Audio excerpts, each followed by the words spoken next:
જગતના તાતનું દર્દ કોઈ ના સમજી શકે, કારણ કે એ જગતનો તાત જ સમજી શકે. ગમે તેવી મુશ્કેલી આવે, ગમે તેટલી આફત આવે, પરંતુ જગતનો તાત ક્યારેય હારતો નથી.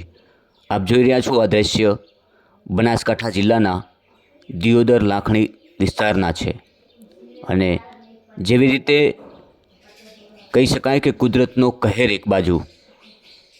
એક બાજુ વરસાદ ખેંચાયો હતો, ત્યારે બનાસકાંઠા જિલ્લો પાણીની માંગ કરી રહ્યો હતો, કારણ કે બનાસકાંઠામાં ભૂગર્ભ જળ બિલકુલ ખતમ થઈ ચૂક્યા છે.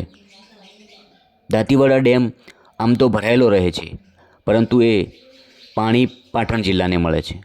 જ્યારે વધારાનું પાણી આવે તો બનાસ નદીમાં છોડવામાં આવે છે. ત્યારે વચ્ચે જ્યારે વરસાદ ખેંચાયો ત્યારે જગતના તાતને ઘણી બધી તકલીફો પડી હતી. આખરે મોંઘા ભાવનું બિયારણ, દવા અને ખેતીની ખેડાઈ સહિત હજારો રૂપિયાનો ખર્ચો કરી, લાખોનો ખર્ચો કરી ખેડૂતોએ વાવણી કરી. અને વરસાદ ખેંચાયા બાદ આખરે વીજળીના બિલ ભરી અને બોર ચાલુ કરી અને પિયત કર્યું. ત્યારબાદ જ્યારે લણણી કરવાની તૈયારી થઈ, વાવણી કરેલો પાક લેવાની તૈયારી હતી, ત્યારે જ વરુણદેવ રીઝ્યા અને બનાસકાંઠામાં બારે મેઘ ખાંગા થયા.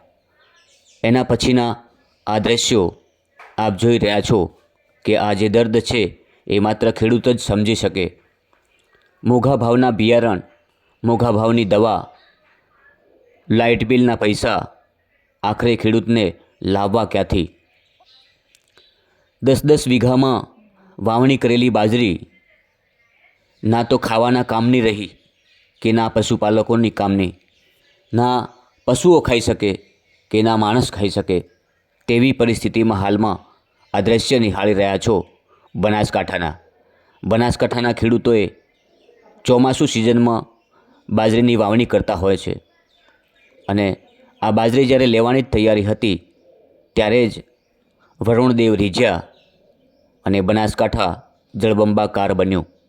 આમ તો બનાસકાંઠાને વરસાદની ખૂબ જ જરૂર હતી, કારણ કે ભૂગર્ભ જળમાં પાણી નથી.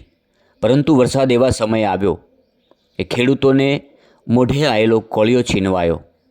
અને જેનો કોળિયો છીનવાય છે એને જ ખબર પડે છે કે દર્દ શું હોઈ શકે. આખરે 4 મહિના સુધી મહેનત મજૂરી કરી, સખત પરિશ્રમ કરી, ખરો પરસેવો પાડીને અનાજ પેદા કરવામાં આવતું હોય છે.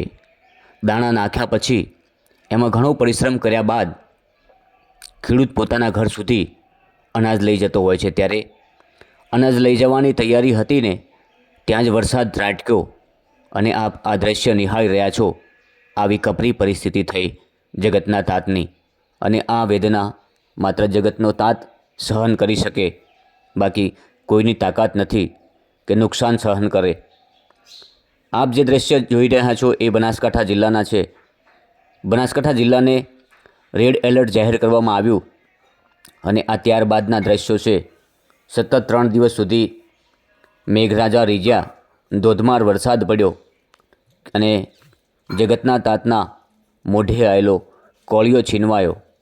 ઘણા લોકોને એવું થતું હશે કે વરસાદની તો જરૂર હતી, વરસાદ તો આવે જ, જરૂર છે અને આવવો જ જોઈએ. પરંતુ જેનો કોળિયો છીનવાય છે, જેની મહેનત પાણીમાં જાય છે, 4 મહિના મજૂરી કર્યા બાદ આવી પરિસ્થિતિ થાય છે, એ ખેડૂતને જ ખબર પડે કે શું દર્દ હોઈ શકે, શું વેદના હોઈ શકે.